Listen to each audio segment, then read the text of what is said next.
Nous allons passer à une autre activité. On nous demande tout simplement, on peut prendre ça comme activité 3. Activité 3, de relever, de faire ressortir les différents métiers et leurs conséquences. Bon, les différents métiers.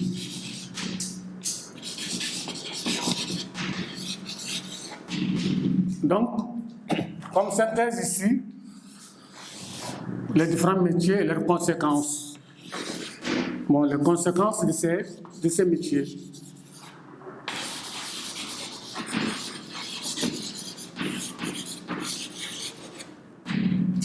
Bon, comme nous l'avons dit que dans notre introduction sur le travail, on dit que le travail même, c'est une souffrance. Donc, dans tout travail, il y a de la souffrance. Donc ici, quand on dit de faire ressortir les différents métiers et de dire leurs conséquences, nous allons nous intéresser toujours à notre poème. Nous avons le pécheur. Donc, comme conséquence, on dit qu'il est victime de quoi? Il est victime des intempéries. Intempéries, ça veut dire il y a le vent, c'est une intempérie. Souvent, il y a le soleil. Le soleil. Donc, un pécheur est victime des intempéries. Souvent, il y a le vent quand il se trouve sur la mer, il y a le vent. Il peut être victime du vent qui souffle et gronde. Sa pirogue peut s'avirer et il peut se noyer. Ensuite, il y a le soleil, parce que quand on est sur la mer, il n'y a pas d'arbre pour se protéger, donc il fait excessivement chaud. Donc on peut être victime des rayons solaires. Malgré tout, le pécheur fait son travail, parce qu'il ne craint pas ça. Il ne craint pas les intempéries. S'il craignait les intempéries, il n'y aura pas de poisson. C'est pour cela qu'on dit qu'il lutte avec la mer pour prendre le poisson. Donc, il fait son travail malgré les intempéries. Ensuite, on va prendre à partir du texte, nous avons un ici, premier métier. Deuxième métier maintenant, nous avons le carrier. Le carrier aussi peut être victime de quoi? Le carrier, c'est quelqu'un qui travaille à la carrière. Donc là où on extrait des cailloux pour la construction. Donc souvent, il y a une explosion, il y a de la poussière. Donc celui qui travaille là-bas, le carrier, peut respirer de cette poussière, une poussière malsaine qui n'est pas saine, donc on dit malsaine, donc peut attraper des maladies pulmonaires, souvent peut-être des maladies pulmonaires comme le cancer. Donc lui aussi peut mourir à cause de son activité. 3, nous avons le bûcheron. Le bûcheron, c'est celui qui coupe les arbres pour venir les vendre. Il peut faire couper les arbres, c'est-à-dire le bois de chauffe, pour nous permettre de préparer nos repas, ou bien vendre le charbon.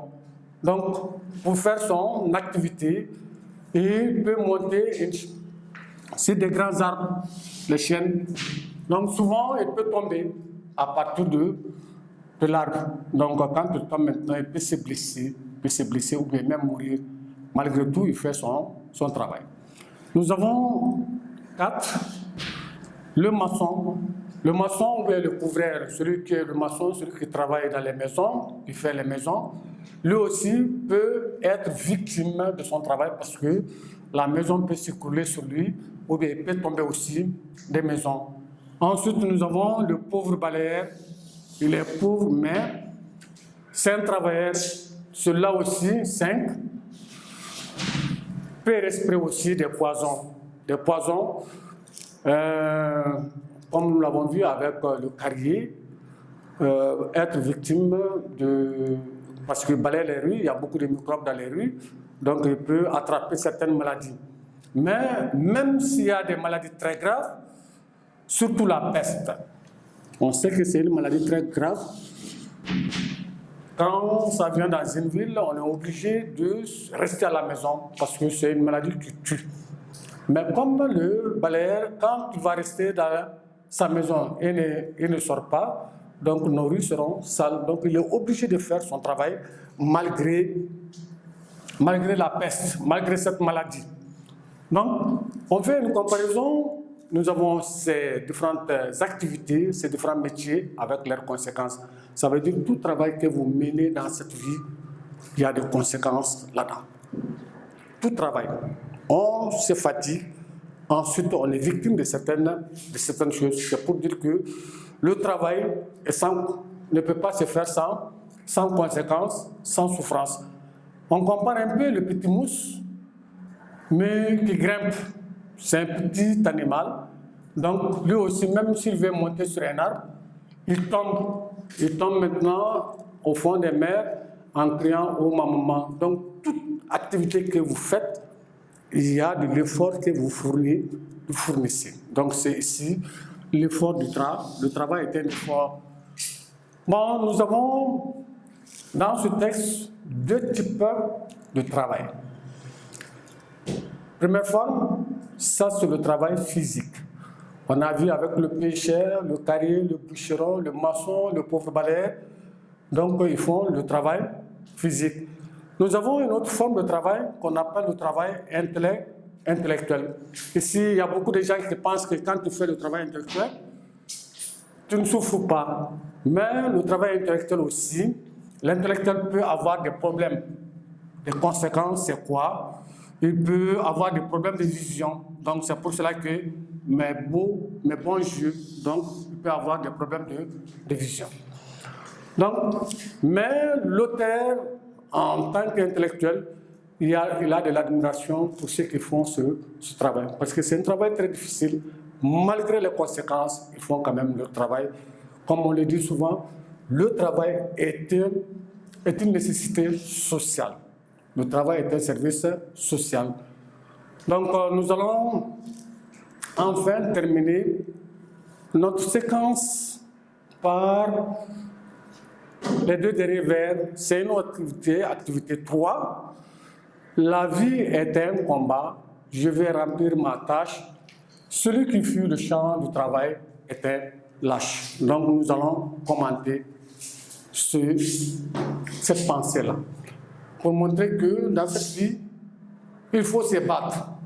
On vient dans ce monde pour se battre, donc ça passe par le travail. Donc c'est pour cela qu'on dit que pour réussir la vie, il faut travailler. Donc la vie est un combat. Un combat, c'est quoi? Tu luttes. Donc celui qui ne veut rien faire, celui qui ne veut pas travailler, c'est ça qu'on dit, celui qui fuit le champ du travail. Le champ du travail. Un paresseux, un fainéant, comme disait Jean-Jacques Rousseau, tout citoyen oisif est un fripon. Bon, nous allons donner des citations. Tout citoyen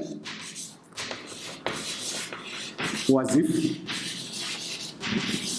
est un fripon. Bon, ça rejoint un peu notre idée ici.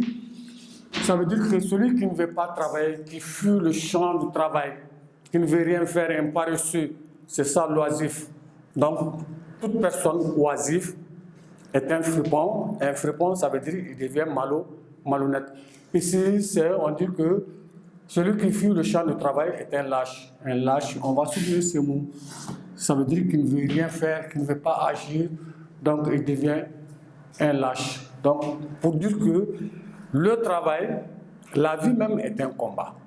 Un combat pour faire son devoir. Je vais remplir ma tâche. Donc, celui qui ne veut rien faire dans cette vie, le paresseux est un fripon, il se lâche, il ne se bat pas. Donc, il n'est pas considéré dans la société, il est sans valeur, comme on le dit, dans la société, parce qu'un lâche n'a pas de valeur.